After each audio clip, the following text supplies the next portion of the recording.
இந்து சமய அறநிலையத்துறையில் வேலைவாய்ப்புக்கான அறிவிப்பு வெளியிட்டிருக்காங்க.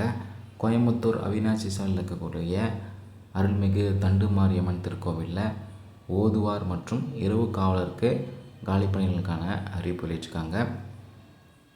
விண்ணப்ப படிவம் இந்து சமய அறநிலையத்துறையோட அதிகாரப்பூர்வ இணையதள பக்கத்தில் இருக்குது.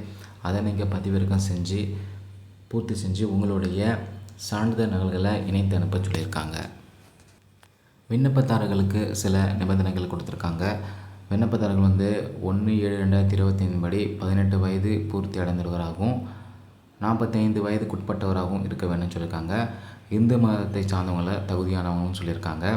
தொற்று நோய் அல்லது உடல் அல்லது மனநிலை குறைபாடுகள் அல்லது கண் குறைபாடு உள்ளவர்கள் விண்ணப்பிக்க தகுதியற்றவர்கள்னு சொல்லியிருக்காங்க.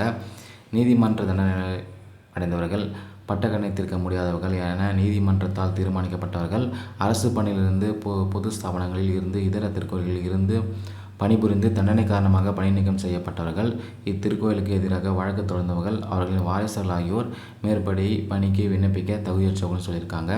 நன்னடத்தை உடையவராக இருக்கணும். அதே மாதிரி 1/7/2025 அப்புறம் நன்னடத்தை சான்று பதிவு பெற்ற அரசு அதிகாரிகளிடம் வாங்கி சமர்ப்பிக்கணும்னு சொல்லியிருக்காங்க. திருக்கோயில் பணியில் உள்ளவங்களுக்கு முன்னுரிமை கொடுக்கப்படும்னு சொல்லியிருக்காங்க.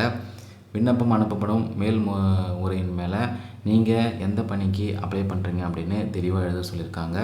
விண்ணப்பங்கள் அனைத்தும் சரிபார்க்கப்பட்டு தகுதியானவர்களுக்கு மட்டும்தான் நேர்காணலுக்கான அழைப்பு கடிதம் அனுப்பப்படும்னு சொல்லியிருக்காங்க. நேர்முக தேர்வு வரும்போது உங்களுக்கு பயணப்படி எதுவும் வழங்கப்பட மாட்டாது. பணி நியமனம் இந்து சமய அறநிலையத்துறையோட சட்ட விதிகளுக்கும் பணியாளர் விதிமுறைகள் அரசாணை எண் 114க்கும் உட்பட்டதாகும்னு சொல்லியிருக்காங்க. விண்ணப்பதாரர்கள் நல்ல உடல் ஆரோக்கியம் உள்ளவராக இருத்தல் வேண்டும். மருத்துவ தகுதி சான்று சமர்ப்பிக்க வேணும் அப்படின்னு சொல்லியிருக்காங்க. உங்களுடைய விண்ணப்பங்களை அனுப்ப வேண்டிய கடைசி நாள் பார்த்தீங்கன்னா ஜனவரி 24 மாலை 5:45 மணிக்குள்ளே உங்களுடைய விண்ணப்பங்களை நேர்லேயோ இல்லது பதிவஞ்சல் மூலயமாவோ அனுப்பலாம் அப்படின்னு தெளிவாக குறிப்பிட்டிருக்காங்க.